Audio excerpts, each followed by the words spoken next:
El día de hoy vamos a hablar sobre la obesidad y el sobrepeso en jóvenes, adultos y personas de la tercera edad. La primera pregunta que debemos hacernos es: ¿cómo saber si una persona tiene sobrepeso u obesidad? Y para responder esto, un médico realiza un cálculo de algo que llamamos el índice de masa corporal, que se calcula en base al peso y a la talla de una persona. Como podemos ver en la fórmula, lo que se realiza es una división del peso de la persona para su altura al cuadrado, lo que nos va a dar un número, y es este número el que es el índice de masa corporal. La Organización Mundial de la Salud divide al estado de una persona de acuerdo a su índice de masa corporal.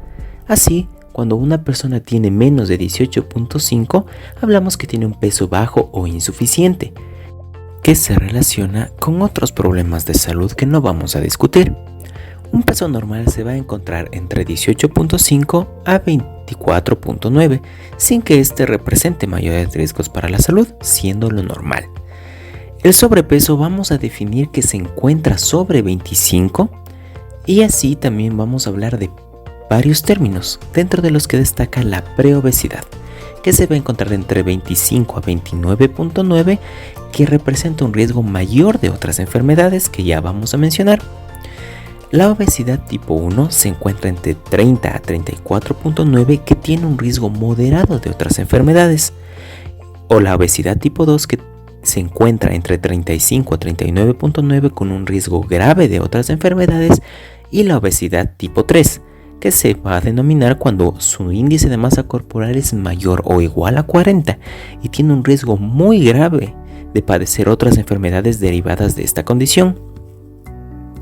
De acuerdo a la OMS, a nivel mundial, el 52% de la población adulta mayores de 18 años, es decir, más de la mitad, tiene sobrepeso u obesidad.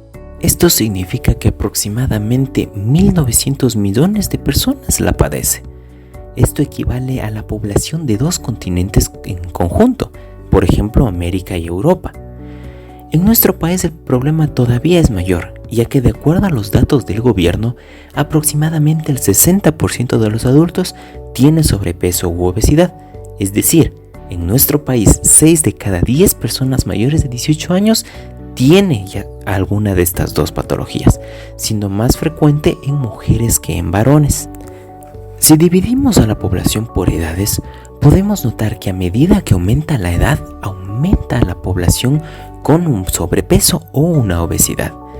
Entre los 19 a los 59 años vemos que hay un aumento que pasa del 46 al 71% de la población. Es decir, si entre los 20 a los 30 años hay 4 adultos con este padecimiento por cada 10, para cuando lleguen a los 50 a 59 años, ya serán 7 por cada 10. Es también muy llamativo que así como aumentan los casos con la edad, también haya una relación entre el sobrepeso y la obesidad. Aunque ambos son de riesgo, es peor tener obesidad que sobrepeso. Y mediante los gráficos podemos ver que a medida que aumenta la edad, hay más casos de obesidad.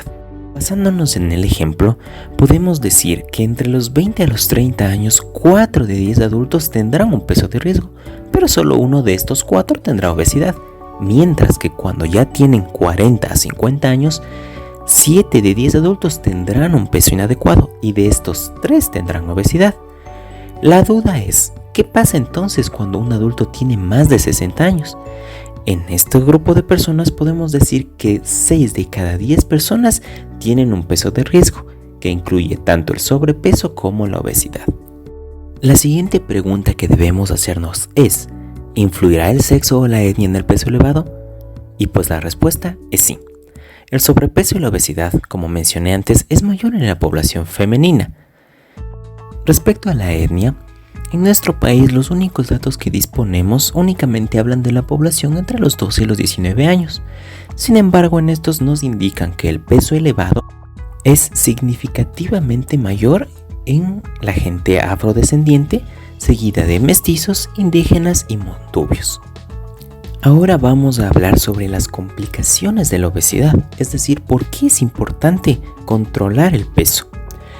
Hay que tener en cuenta que la consecuencia más significativa de la obesidad infanto-juvenil es su persistencia de la obesidad en la adultez. A medida que pasan los años, el riesgo de llegar a ser un adulto obeso va aumentando.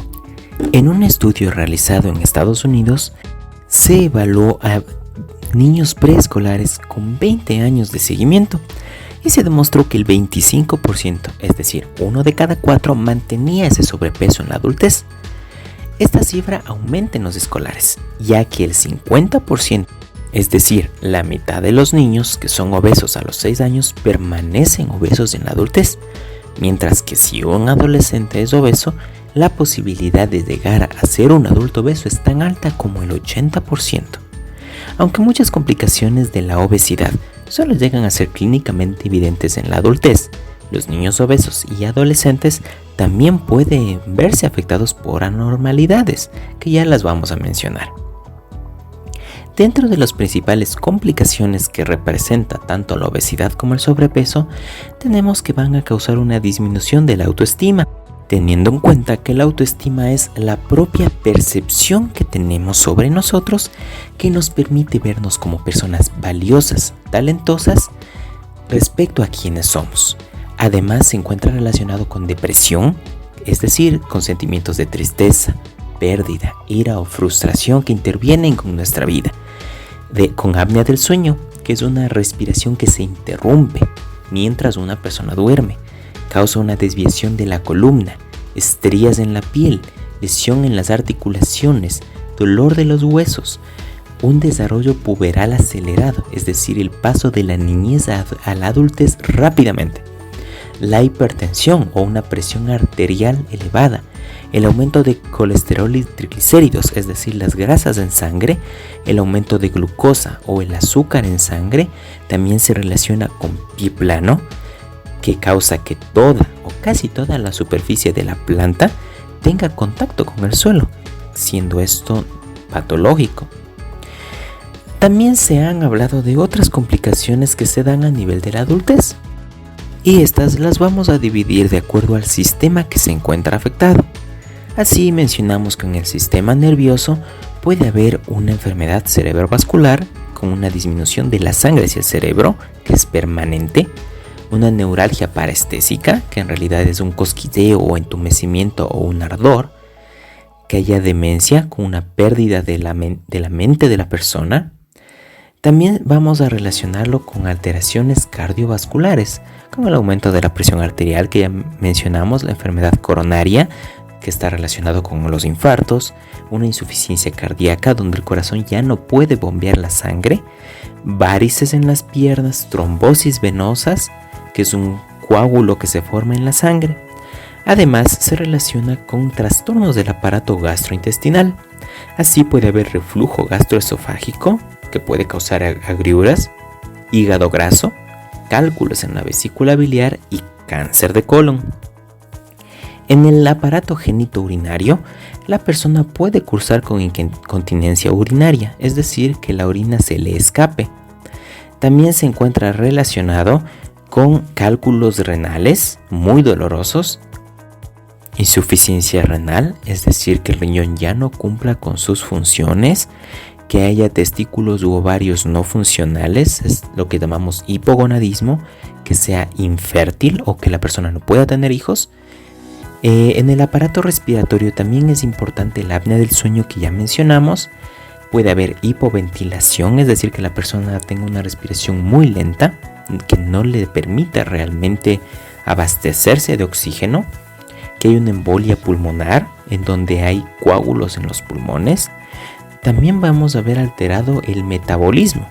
Así puede haber diabetes o un exceso de azúcar en la sangre, dislipidemias con un exceso de las grasas en sangre o un síndrome metabólico, que hay un conjunto de manifestaciones, principalmente un exceso de grasas y de azúcar en sangre, además de una presión elevada.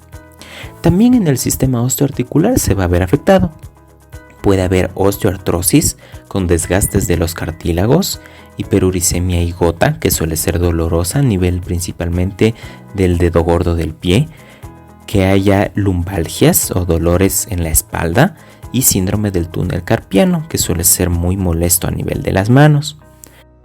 En la piel y los tegumentos puede haber linfedema, que es una hinchazón que se da a nivel de ciertos miembros, y también hiperpigmentación, como un oscurecimiento de la piel dentro de los más destacados. También hay que mencionar que el sobrepeso y la obesidad se encuentran relacionados con diferentes tipos de cánceres, dentro de los que se encuentra el cáncer de esófago, de mama, de páncreas, riñón, intestino, útero, meningioma, tiroides, hígado, estómago, vesícula biliar, ovarios y mieloma. Es decir, hay una gran cantidad de cánceres que pueden originarse a partir de tanto el sobrepeso como la obesidad, y por lo tanto es necesario que trabajemos en conjunto para prevenirlas.